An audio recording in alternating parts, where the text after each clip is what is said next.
You're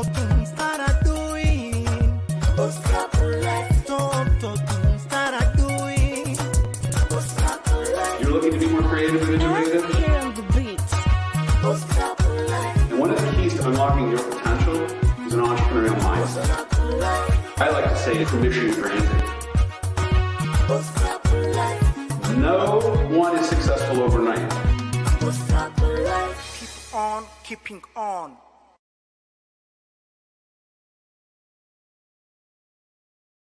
Good evening, wherever you are in the world.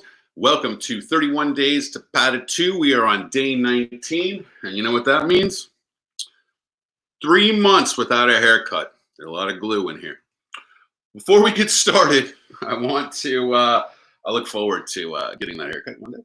I want to talk about something called the art of the long view, just for a few minutes to help people out, because right now is a really good time to be thinking a little longer term. One of the common things is that common characteristics of people who are hugely successful in life, whether that's Leonardo da Vinci in the 1500s or Jeff Bezos and Elon Musk currently in 2020, is that they have a long view. They look at the world in hundreds of years. They don't look at it in quarters like so many businesses and corporations do. They look at the world in long-term views, 200, 300, 400 years at a time. This gives them perspective on the future and make decisions that will be invested in now and pay off sometime in the future. And what I want to do with you right now is share with you a little bit about how I use this to crystal ball the future. Amy, if you can move to our vision board. I've done some pre-drawing here, and I want to talk to you about the art of the long view, crystal balling the future. We're not going to think out in 100, 200 years. I think that's very difficult for most people. I have run scenarios and visualized futures leading out over 500 years in my life as a consultant. But what I've found and what I've discovered after 53 years of life is that things work in cycles. Life goes in cycles. And I think if you look back on your life, you'll find that it works in 7 to 10 year cycles. This discussion's come up a number of times throughout the last 18, 19 days. And I want to show you how I use this to my advantage and how I think about the world and how it helps me see where the future is going, see the future in a way that a majority of people can't. I was reminded of this, and we'll have Jeffrey Kramer on as a guest. And Jeffrey is a former president of David E. Kelley, producer of a lot of television shows, and was in the movie Jaws. Was a board member of one of my companies a while ago. And he reminded me, he says, Sean, you're always seeing and looking into the future. And it reminded me that that's true. And then I thought about how can I turn that into something for Padded 2? That's this. So when I look at the world, I look at the world in cycles. I've probably had 6 or 7 cycles in my life so far. I believe 2 months ago, based upon my experience and just how things are unfolding, that a new cycle has begun for almost everybody on the planet 2 months ago. So we're in a new cycle. That means to me, that's a 7 to 10 year cycle. So I start looking at the world in 7 to 10 years, and where do I want to be over here? Yeah, how do I get to there, this vision of where I see the future, where the future's going? How do I get there? This is 10 years in that period of time. In this case, I see a future where there's far less travel, that there's a whole new economy that's going to emerge. That economy is going to be enhanced by the internet. The internet and virtual worlds that we're engaging in are going to grow. So what we're doing right now is the future. It's not just now, it's the future. And so how do I engage in that future? My first step, 31 Days to Padded 2. So what I do is I break down the cycle. I know it's going to be a 7 to 10 year cycle. It's based upon life experience. We're now 2 months into a new cycle. I break it down, as we've discussed before, in 1 week, 1 month, 6 month chunks. So now I'm breaking down the actionable steps I have to take within this period of time to move forward. My goal is not limited. I'm focusing on what I can do right now to project myself and move myself one step at a time into the projected future that I see 10 years out there in the cycle. Things could change, things could morph. I'm building it based upon the experience that I have in my life, all the different vast networks that exist there, and everything I can pull in to then project forward. This is the art of future thinking. The greatest minds on the planet historically have looked at the world in 100, 200, and 300, up to 500 years, and perhaps even longer views, and then wound it back to what can I do now, this week, to impact the future 200 years out. In this case, I'm making it a little simpler for everybody and saying, let's just focus on the 10 years, but reel it back and say, what can I do in 1 week? What can I do in 1 month? And what can I do in 6 months that get me closer to moving towards this envisioned future 10 years from now? This is how I do it. This is how I see the future. And I've seen the future, experienced the future, and predicting the future over and over and over again throughout my life. And I'm starting to learn how to make that envisioned future more tangible and more real. And this continues to be the exercise I'm refining, honing, and modifying. So I encourage you to look at your life and go back, visualize it, draw it down, and see if your life actually works in 7 to 10 year cycles. I think you'll find it does. It works in 7 to 10 year cycles. And if you think about it and you project and you really say, okay, we're in a new cycle, that's an opportunity for you to plan ahead, to start thinking, okay, what do I want to be? What do I want to create? What do I envision for myself in 10 years from now? That's what you want to do. And you want to think in 1 week, 1 month, 6 month chunks. It makes it more manageable. I'm still projecting 10 years out in the future, impacting millions, if not billions of people around the world, creating a movement around Pada 2 that in 10 years is something we look back at this particular video one day and say, wow, that's how you do it. It's at least one way, but I encourage you, final thoughts, think about your life in cycles, 7 to 10 year cycles. I believe globally, we've now all started simultaneously a new cycle. You may have been in another cycle, but we're now in a new cycle. It's 2 months into a new cycle, another 7 to 10 years.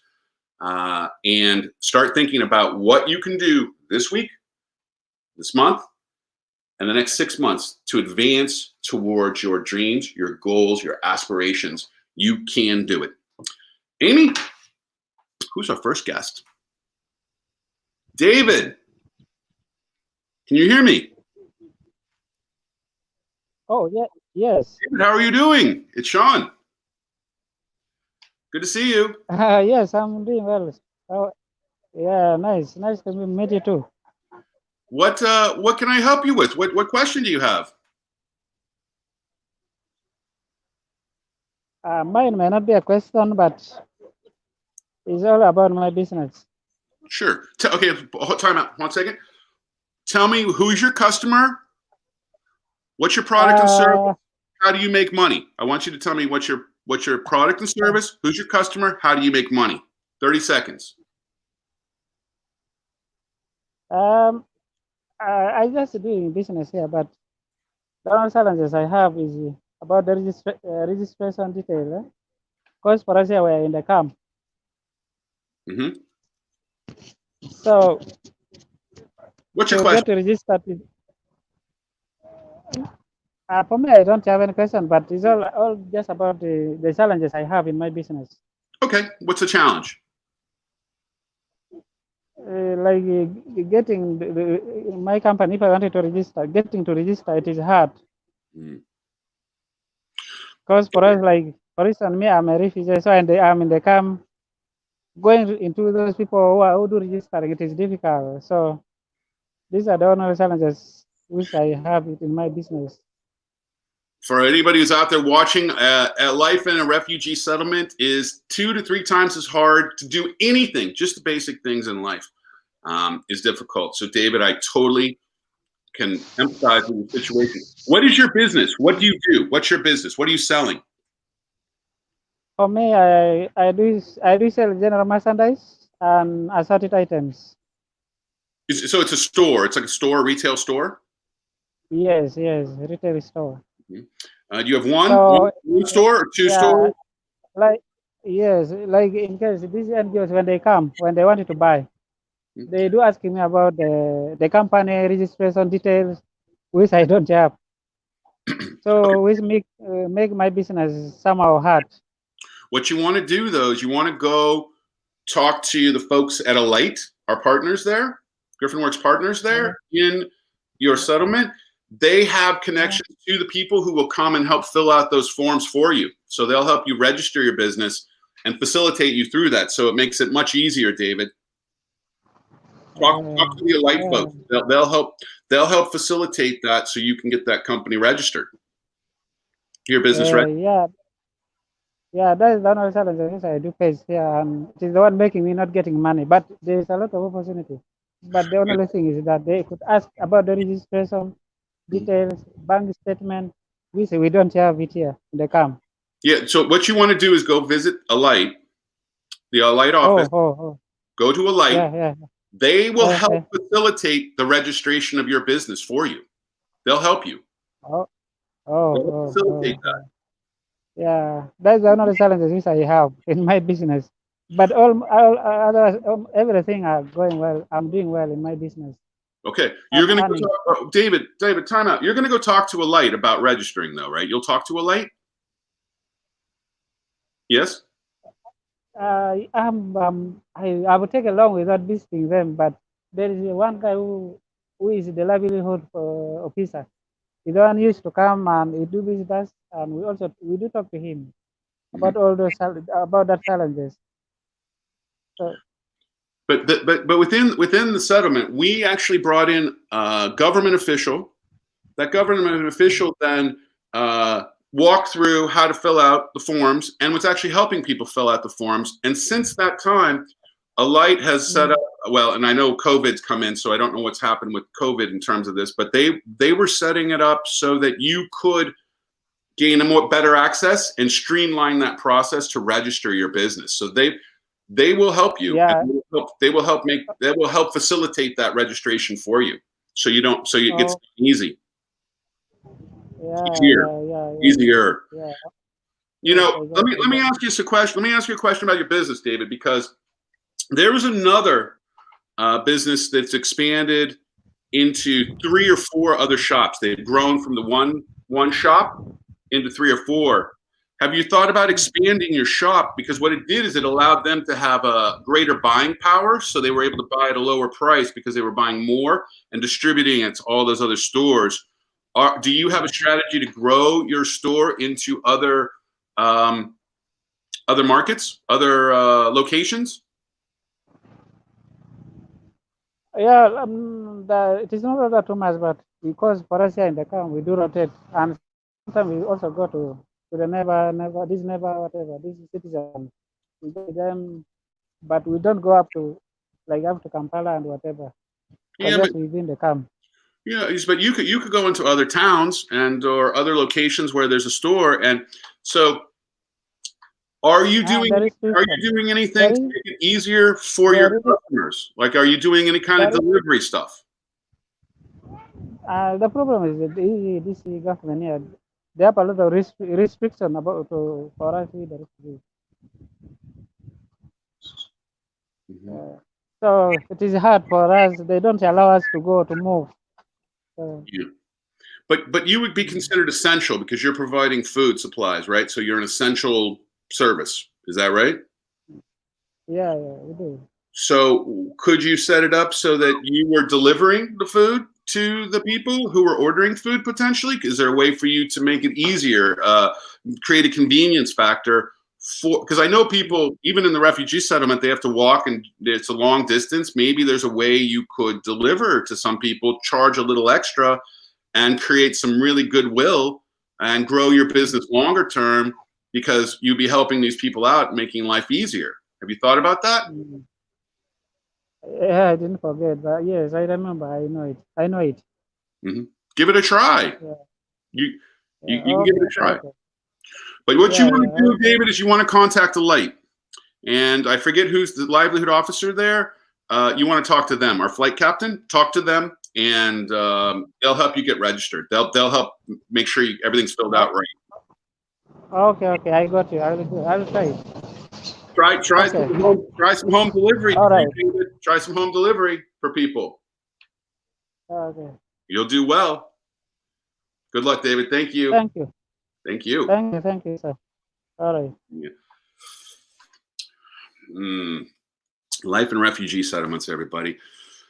Something that we're all blessed if we're not in a refugee settlement. I'll tell you that. And the people who are there are some of the strongest, most determined, most resilient and strong people I've ever met.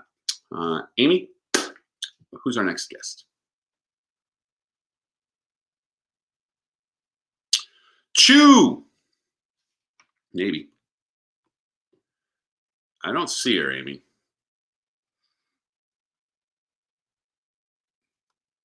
I'll invite her back. I'm sure she'll be right back. Would you be willing to take another question? I know yesterday was all finance. I have some that aren't. So Everybody wants to find retrieve.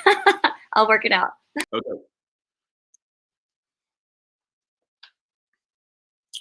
All right, here's a question.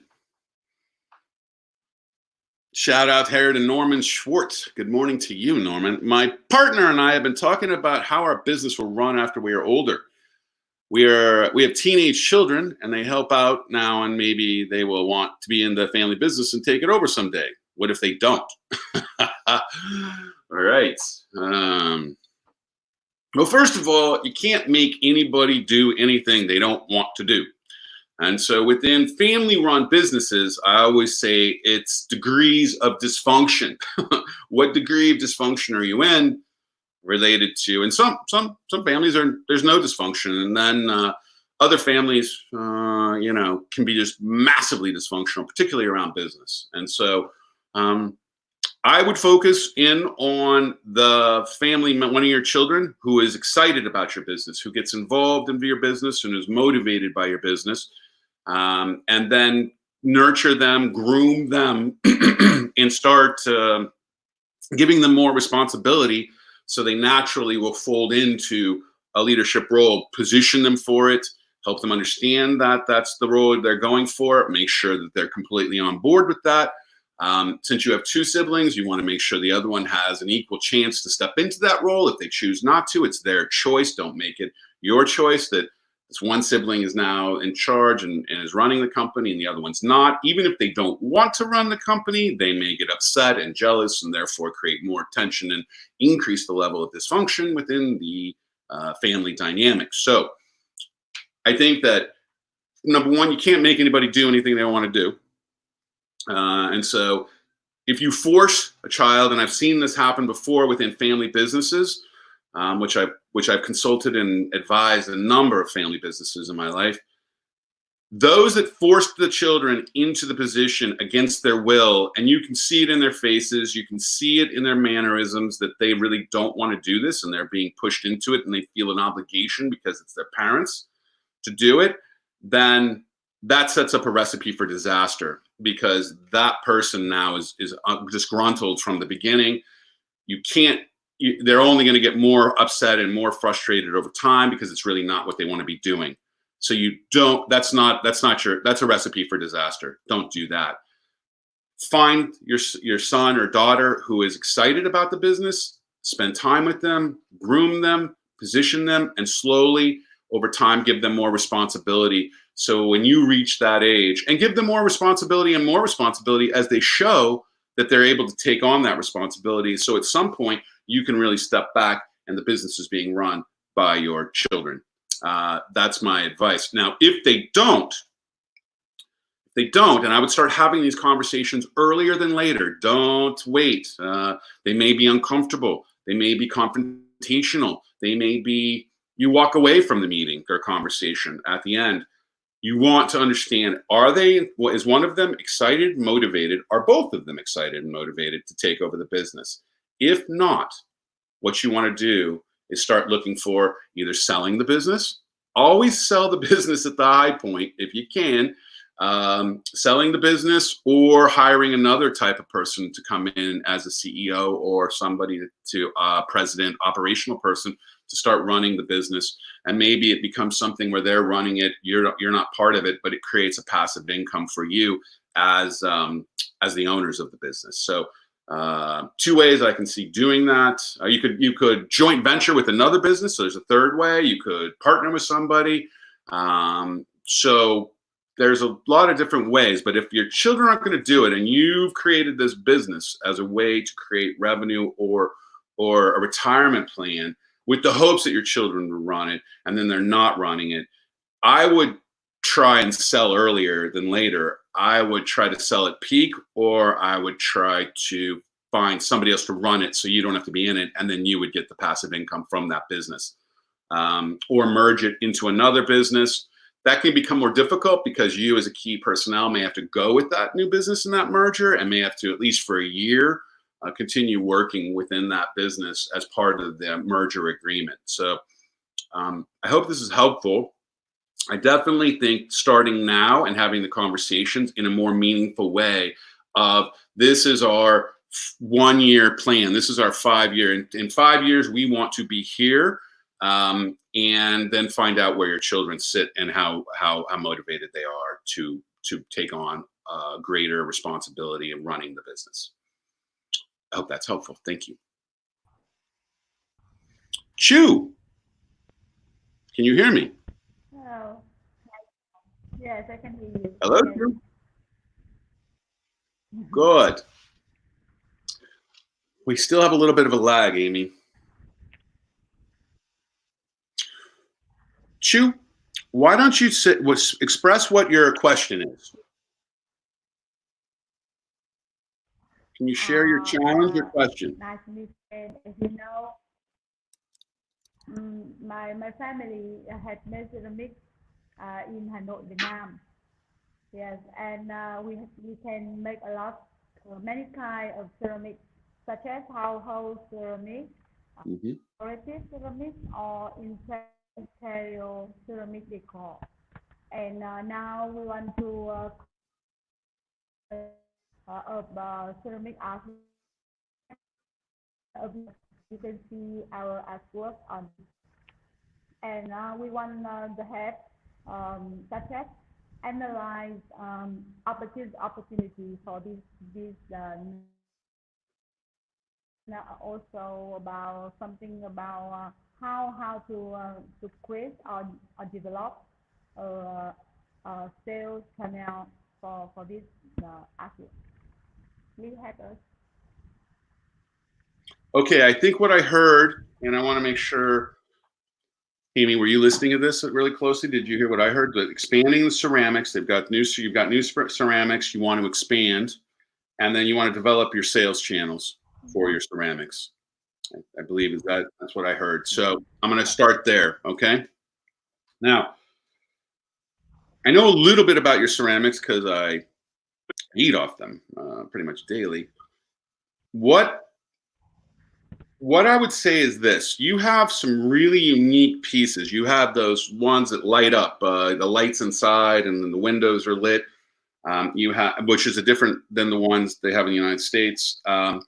Then you have, different customized, more artistic pieces that are beautiful and more decorative, as well as utilitarian plates, artistically done plates, bowls, spoons, cups, that sort of thing.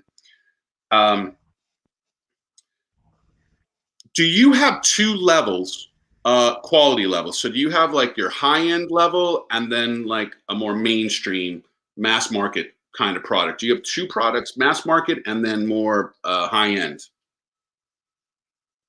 I think we want to approach the high level for our artist.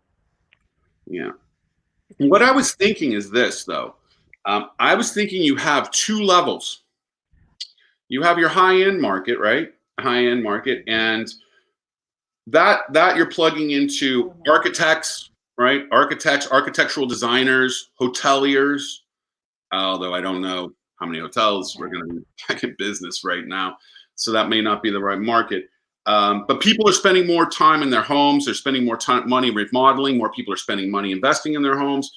I can see these architectural architectural designers, landscape designers, and that network being one that would be very interested in your products, because then they can customize them for people who live in their homes. So they can develop basically customized sets of dishes for people. So that's one. So it's the architecture, architecture, designer, landscape illustrator. Those kind of people are going to be plugged into high wealth people who are going to want to pay for custom ceramics. That's one. Then, and I had hotels, but I don't think hotels are going to be the right place. I don't think they're going to be active for a while. So what I'm thinking is this.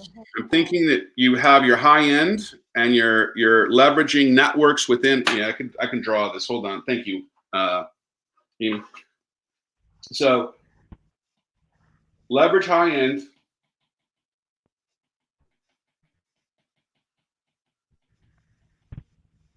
And again, this is landscape architects and interior designers. And I think what you're going to do here is plug into their associations. You want to plug into associations that and maybe promote and advertise to those specific ones using online methods, right? I know that if you go into Instagram, Pinterest, or any of those, there are all kinds of posts around home interior design ideas and concepts. I would be plugging ads in there saying customize your own dishware, design your own dishware, customize your own dishware. That way you can be leveraging the internet. So you're plugging in associations, but you're also promoting online where the people are. And I are you doing anything online with your how you're sharing how your ceramics are made? Are you doing any videos or anything? We had a video, and I sent you the last time. I have that. I could play that now if it would. We have a video? I do, yeah. One moment. Perfect. Let's see what you got.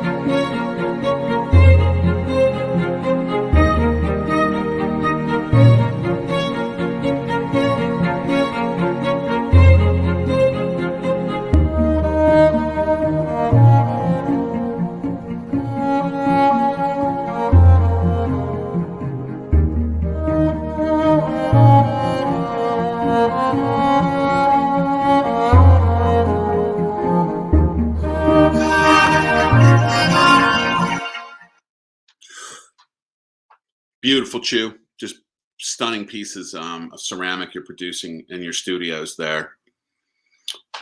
So what I'm gonna go back to, so the leverage the high end, plug into associations that are associated with landscape designers, architects, the architecture space. So you're getting people at the beginning and start promoting. You can do all this online, right? You can identify them online and promote to them. I would then promote directly to the customer, the potential buying customer, by buying ads into Pinterest, Instagram, and other popular photo sites where people are hanging out looking for ideas. And I was just doing this for backyard ideas yesterday, and then have like quick clips of that particular video, of that particular item you've got there, giving them a sense of the quality, and mix it up. Make it so that you're promoting a custom dishware, custom homeware. You're promoting your artistic and creative ceramics as well. And then make it easy for them to buy it. This is the key. Buy now, click. And then it goes to wherever your online purchasing is, and you ship it from, UPS has started coming up with new shipping programs in Vietnam and Hanoi, I believe. So you'd be able to drop ship those to whoever was buying them, but you got to make it easy for them to buy it, so that when you're promoting it on a Pinterest, Instagram, or wherever anybody's looking for new home interior ideas, that they can make a quick purchase. The way the video is right now, it's too much information. I just want buy it now. It takes me to the page where I actually put in the information and make the purchase. So you want to make it easy for them to make the purchase as well. But what you just showed in that video is really stunning and beautiful, and I think that people would be interested. My third idea on this is, and I know this is, I think Neiman Marcus filed for bankruptcy. I think they did. I was trying to figure out what high-end resellers or retailers would be interested. So I'd be looking for high-end retailers who've gone online, who are selling more online and can start promoting that. I was thinking that there's a bunch of shops on like Rodeo Drive in Beverly Hills. I'm thinking that level of, and you've got Herms and you've got your Rodeo Drive there in Hanoi. Those shops, some of those shops might be interested in buying your ceramic pieces and then distributing to their retail outlets and selling, so that they would become buyers. That's who I'd be looking for as well, who would be interested in what you have. I'm going to stop there. Share with us what you're doing currently to get your product out in the market. Who's currently buying it? Did you hear me, Chu?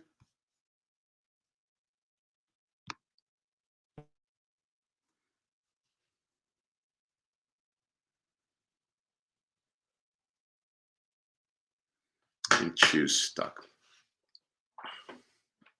Well, what I'd say is this. In this case, what you have, Chu, is a really high-end product. It's a beautiful product.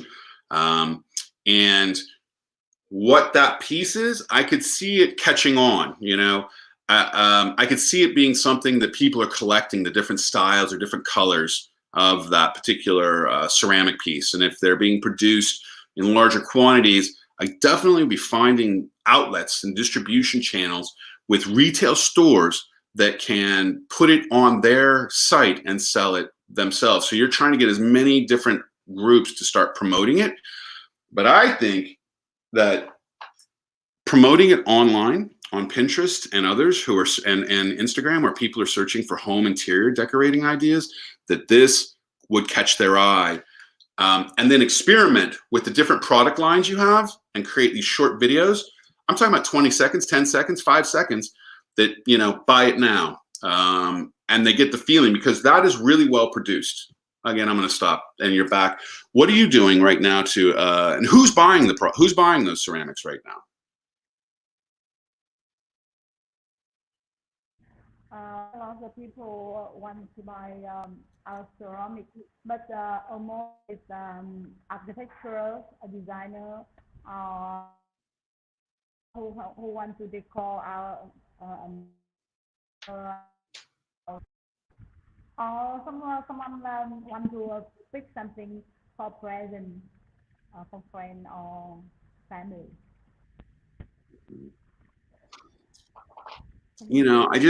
I feel like there's an opportunity here to have two levels, a high end and a mid level. And the mid level could get you more into like a Target. They call it Target here in the States, right? And that's an item that I could see on their shelf that people would buy. And so I see like 2 tiers. And if you could figure out a 2-tier program, a two-tier product strategy, you'd be able to get into more of a mass market with that, but still have the high end as well. And it might be, I don't know, that's just my thoughts on this right now. It's not as focused as I normally would do it. So if you're going to go high end, I think we have 3 areas to focus here that are good. And that's leveraging the high end architects and landscape architects who would then, interior designers who would then buy customized products from you. Plug yourself into associations so that the associations that are tied to interior designers, landscape architects, they have, I'm sure they're doing online remotes and Zoom meetings right now and conferences virtually. So it's even easier for you to plug in. You just pay your membership fee and you're a member, and now you can network within those groups. Then I would have a online promoting strategy where you are delivering the goods and you're promoting it. And your promotion is specifically targeted to people who are looking at home improvements, backyard improvements, interior design ideas, and you just drop your ad into that search. And then high-end retailers. All those high-end retailers are sitting there in Hanoi near the Metropole, a hotel. I don't know if you've talked to them and see what it takes to get into their system. But some of those high-end retailers that are in the nicest hotels and nicest places on the planet would be ideal outlets for you to and distribution channels for you to plug into. And I believe it would sell. I know it'll sell. You just got to get in. How we can connect to the hotel or architecture? I would walk. So what I'm a big fan of just walking into the store. Have a sample of your product, not a big one, small one, something you can carry, and say, hey, I'm looking to talk to Herms. I'm looking to talk to you about placing this product in your collection or retail. Can you help me understand how I would go about doing that? They'll turn you on to somebody, or do a search on the Google and say, okay, buyers for, and LinkedIn is one of the best places. Like LinkedIn, you'll be able to find the buyers, the specific persons. Are you on LinkedIn? Do you think, yes, that we always search something about internet, but how do you think about the way to connect? We should connect direct or somehow? Yeah, so I'm giving you 2 options. I'm giving you one, you go directly to the store that's there in Hanoi that you think would be a good distribution channel. Knock on the door, tell them what you're trying to do, and then they're going to give you referrals to what you need to do. That's one way. It's really for real. Second, LinkedIn. Go to LinkedIn, look up the buyers for the specific companies. That person will show up. You'll actually get the person who's the buyer. You can then start contacting directly to the buyer for those retail distribution channels. So LinkedIn is probably your best friend in terms of trying to find these folks and then reaching out to them. When you do reach out to them, you want to be tight and clean. You want your subject to be understood and clear. You want to put as few little text as possible and more visuals to highlight your products so that you catch their attention and you're not like everybody else who's trying to reach out to them and they write novels. They write so much information, they don't read any of it. So quick, short sentence, photo, look forward to hearing from you. That's what I would recommend, is reaching out to those particular, because you can, from your desk, you can reach out to all of the different buyers. You can find those buyers through LinkedIn. Now, this is a challenging environment. This is a challenging environment. Okay, go ahead. I'm sorry. How do you think about the international market? The what? How to connect to international market? How to connect to international market? How to connect to the internet with no market? International market. Yeah, but the internet is a giant market. And what I'm saying to you is, like, on LinkedIn. I think she said international. She does have a difficult, we've got a difficult connection, but I think she said international market. How does she connect outside of her immediate space and take it worldwide? This girl wants to go global. That's what I'm talking about. So, Chu, this right here. Oh, hold on. This we'll go here to the visual. You can see this? This is US, UAE, EU. Leverage high end. These associations I'm talking about are US based, are UAE based, and are EU based. So Europe, Middle East, and US, right? The biggest markets in terms of money, right? You join those associations in those countries with those interior designers, with those landscape architects, and start promoting to them in their association in their own country. US. So there's an entire national landscape association in the US. There's a landscape designer association. There's an entire architectural designer association, AIA, I think it's called, American Institute for Architects. Those associations you join. You buy ads and you promote to those people. And what I'm saying is they're holding events now, not in person, online, which means you can plug in more easily from Hanoi. Second, global. Ads on Pinterest, on Instagram are global. And what you're doing is you're targeting your ads. The ads are targeted to searches that are tied to interior design, to enhancing your house, to backyard design, landscaping, whatever it may be, that's tied directly to your products. Maybe people are searching specifically around art, ceramics, ideas. You could advertise there. When you do that, you say, buy now. So wherever they are, if I'm sitting in Washington, D.C., I say, buy now. It goes to you. You ship it to me. Use UPS that's now set up in Hanoi to get it to me in the U.S. You charge me for that shipping as well, and it gets to me. So you're able to ship globally from Hanoi, and once you advertise on Pinterest and Instagram, you're global. You have very, very smart web people also in Hanoi, so get those people on board and help you be very strategic and targeted with your advertising. And then what I'm saying, the third thing, and this is the less likely of them because retailing is being reinvented right now as we speak, that you go to some of the high-end retailers, search LinkedIn,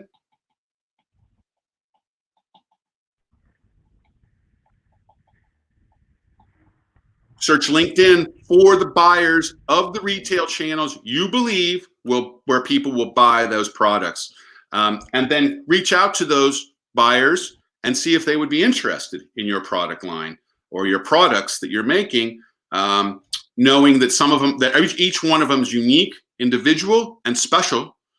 Then you should be able to find some, you would be able to find some retailer who would be interested more than likely in your products. So that's 3 strategies to go global. That's 3 strategies to go global. Leverage high-end associations, USA, UAE, EU. I would start with the USA and EU first. UAE can be more difficult and they're more temperamental a little bit in terms of their decision-making to make a purchase. Promote it online, and then target high-end retailers and buyers through LinkedIn. 3 strategies to grow your distribution from Hanoi now. Is that helpful? Thank you. You're welcome. We're going to check back in, Chu. I can't wait to see you through again. I will try with my team tomorrow. Thank you, Chu. See you. Thank you so much. Thank you. Wow. What do you think of that, Amy?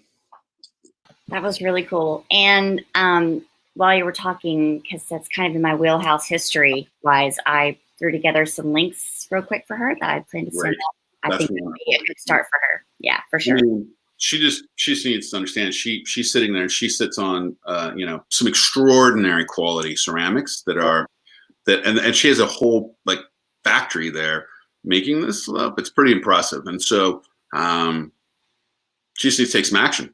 and start promoting this, because that video was even phenomenal. Right. It was well produced. So I'm excited to see what she's going to do moving forward. And I'm just really excited that we were able to see that today. I thought that was lovely, and it's inspiring, you know, because every piece is absolutely unique. And so of course that drives the value of each piece up. And for a collector who is looking for something new, this is a beautiful addition to any collection they have. Yeah, I mean, it's a beautiful design too. I mean, it's just really, everything they do is just like uniquely their own, right? I want to see them do, Chu, if you're still listening, some kind of human-like figure, some kind of unique human-like figure that can be, have different clothes and different looks, so that it's like multiple people collect it, you know, little short standing. You know, I got Gumby over here, but you know what I'm talking about, like something like this tall, something like 3 feet, 2 feet, something that like the size of what they've got there, but a humanoid, I think, would be more humanish looking, more like an artistic type of thing. I think that people would go crazy collecting that, and that, Chu, that's what you want to do, is get people into a collecting mode. So there's different every year, every month, or every few months, you're collecting a limited edition, which I'm sure they are already limited editions. But just drives the collectability. So now people have 12 of them instead of just one. For those people who aren't going to go to zero, like Slava was suggesting, and want to continue collecting more stuff. I will tell you, Chu's stuff is phenomenal. Okay, is there another question you want to give me before we wrap this up today? Yeah. I'm collaborating with several people. How do I structure ownership? Let's go to the vision board here. That's a great question. Okay, whenever I'm structuring a company, in ownership, the one thing I want to understand is the roles, right? Particularly at the beginning, roles. And so, you know, who's the founder? Are there co-founders? And supporting roles. This is just a start, right? This is just a start. Supporting roles. This is kind of like structuring it. The person who came up with the idea and has the resources, and the one who's driving the idea forward, should definitely be the one to start. So let's start with 100% for this person. Now, if you've got co-founders, and these co-founders are in it, like they're in it, their skin's in it, they're working as hard as you, they're truly a co-founder, then you got to figure you want to give them something pretty significant. I'm usually, you know, some kind of 35%, something like this. Here's the key: vest over 3 years or more. So the key here is a vest. They don't get the 35% right away. Right? If you are the founder, you started it, it's your idea, and you're the one driving it forward and bringing the resources to bear and making it happen, then you want to try and retain 100% as much as possible, because what you've got are, over time, it dilutes really fast. And so you can see 35% takes you down to, what is that, 65%. You now have 65% based upon that 35%. If you have other supporting people, they're potentially gonna, you know, I like I said yesterday or the day before, when I form a company, I issue, first of all, let me go back and do this. I issue start company. I issue 4 million shares, units, whatever you want to call it. I issue those 4 million shares. I then set aside 5%. And that is for distribution to partners, to key people who are working, whether they're co-founders or whether they're there for just at the key moments. 5% of that 4 million then goes to distribution to partners, employees, first employees. I distribute that 5% in 5,000 to 6,000 shares each month. All the shares vest in 6 months. What this means, if somebody decides that they're going to leave, let's say 3 months long, they're like, this is too hard, I'm going to go take a regular job, they're out. None of those shares vest. Let's say it was 5,000, that would be 15,000 shares that they just walked away from because they didn't vest. It takes 6 months for those shares to vest. So if they leave at any point in that 6 months, none of the shares vest. You could choose to have just the shares that vested each month. So you could choose to have the shares vest each month. But what I found is that people are unpredictable. You don't know how they're going to behave under pressure. You don't know how, because the pressure will get intense. They may eject out. You've got to protect those shares as much as possible. I'm going to go back to this right here. So if you truly are co-founders, and let's say you both are, or 2 or 3 of you came up with this idea, you've come up with it together, you need to be prepared that somebody on that team will not survive the term and the transformation of the business as it grows. It's just going to happen. Somebody's not going to survive. If there's 3 of you, if there's 2 of you, it just happens over and over again. Somebody just can't move it all the way. And so you've got to have mechanisms to get those shares back, and you've got to have mechanisms to have those shares vest over time so that they're not all given away right away. I would hire a lawyer. This is a lawyer issue. Right? This is definitely a lawyer issue. And I would have that lawyer advising you and writing up documents and agreements so that everybody's on the same page. I will say this, start the conversations early. Too many businesses wait too long to have discussions about ownership and distribution of ownership. The person who is the founder, who's come up with the idea, who's executing on the idea, pulling together the resources, and has some kind of track record of being able to move these things forward, is definitely the one who gets the most in terms of ownership and wants to retain at least a controlling amount until at the eventuality of potentially getting some investment, which would further dilute your ownership. Then you would look at other people who would be on board and what their value and what they're contributing, and then produce a number, a percentage that they would receive for their willingness and dedication to be part of the business at the beginning. Make sure that vests over time. It could be the vesting takes place every 6 months over a 3-year period, but they only vest every 6 months. And then they don't, if they stay 1 year, they don't get or a year and a half, close to a year and a month, they don't get that next 6 months. They only get 1 year of the stock to keep. And you can set it up so those stocks have to be purchased as well. At some point for an agreed upon amount based upon the idea that the stocks will go up. I'll also say this, those stocks have zero value unless anybody believes they have value. So when I'm distributing 5,000 to 6,000 shares a month to a contractor or an employee, that's not really costing me anything whatsoever, because until those shares become valuable and somebody's willing to pay me for those shares, they really don't have any value. So it's all perception in the beginning anyway.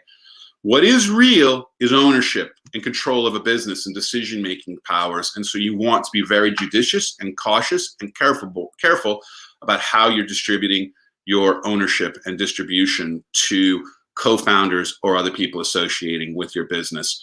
And that's why I put aside 5% of all every time I start a business, because that is then my ability to distribute some shares and offer people some ownership without having to dilute the business in a significant way. Gives me tremendous leverage, and then I'm able to move forward. And then people feel ownership, are more part of the business in a greater and more meaningful way.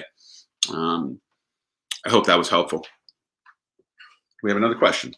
I thought that was very helpful. I do have one For more. you? Is that helpful for you, or what about the person who asked the question? Yeah, no, I'm always interested in how you should divest your business, and if you have 3 equal partners, do they get 3 equal shares? I mean, I've just never had partners. I've always thought we start out with the same vision. I always saw that happening. Everybody's gung ho, let's go. Sure, that's what a lot of people think, but I said, right now, that's not the way to look at it. You got to take a very unemotional view of this.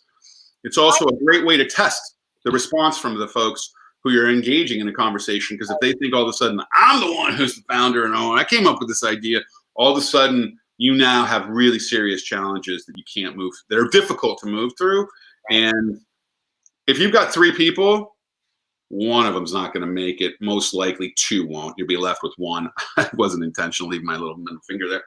And so, well, I mean, I looked at it like life challenges happen to me that divert me from my original vision as one person. Can I imagine how complicated things might get if somebody else has started down the path with us on a business, a third or whatever, and then you got to hire a lawyer. Right, you got to get a lawyer involved from the beginning. Do not create agreements without a lawyer or an accountant if you're in a country that only works with accountants. So they're like, there's some countries that don't have lawyers, they have accountants. Whatever it is, you've got to have that legal support to make sure that you're doing it right, and then have the conversation early. I constantly run into businesses and I'm like, so who's the decider here? Who makes the decisions? And they're like, we do. I'm like, we do? Who's in charge? We are. This won't work. Somebody needs to be the decider. Even if they don't own a majority of the company, somebody's in the decision-making capacity. It's not everybody making the decision, because especially in a startup and a new business, you've got to move fast. Second thing is, distributing ownership is something that should be done very judiciously and should be talked about and understood. And the person who is the one who's the founder or maybe owns the majority of the company needs to have clarity on how to distribute those shares and that ownership. And it's only a problem when you grow to a certain point and that all of a sudden your business is really making a lot of money. That's when it becomes a problem. You want to take care of this early so it's not something that becomes a hazard or a huge difficulty down the road. Remember, the art of the long view is what you want to take in life. In looking in 7 to 10 year cycles, some of the decisions you make in these first few months, if you're starting a business and you're distributing ownership, can have huge impact 5 years from now. And so getting ownership right is really critical. And also you need to feel comfortable that I got the right ownership, or otherwise as the founder and the person who came up with it, all of a sudden you're feeling like I've just distributed all this ownership and I don't have very much. You could become upset, disillusioned by the situation, and therefore perform at a lower level. Again, not helping your business. So I can't emphasize how critical it is to get support, legal support, accounting support, to help advise you, people who understand new business formation, not just any lawyer, not just any accountant. They're very different from running a business or having an existing business and supporting them. So this was a great question and very important. I talked about bankers and having a banking friend. You want to have friends with bankers. Bankers are some of the best people to make friends with because you never know when you'll need a banker. Lawyers are the same, right? Lawyers, you want to identify. I've been working now for 20 years with my lawyer, and I don't ever see that changing. Actually, I have multiple lawyers. I've been working with another lawyer for 10, 15 years. And so lawyers provide different services also. But what I want to be clear on is you want to make friends with lawyers and have a lawyer in your pocket, in your advisory position, someone there to support you at any time you may need some advice. This lawyer, I would want you to have a lawyer who doesn't look at only the worst case scenario, but also looks at the best case scenario. So he's giving you options, she's giving you options in between this range that allow for you to understand and make a better decision. So it's not just the worst case scenario, it's also the best case scenario. And then you can come to the middle and make a better decision. Well, I see our time. These hours go by so freaking fast. Well, we love it, and we're going to keep doing it. Same Patitude channel, same Patitude time. See you tomorrow, everybody. Have a great day, and keep putting a dent in the universe. You got to never ever give up. Keep it up, keep it up. Never ever give up.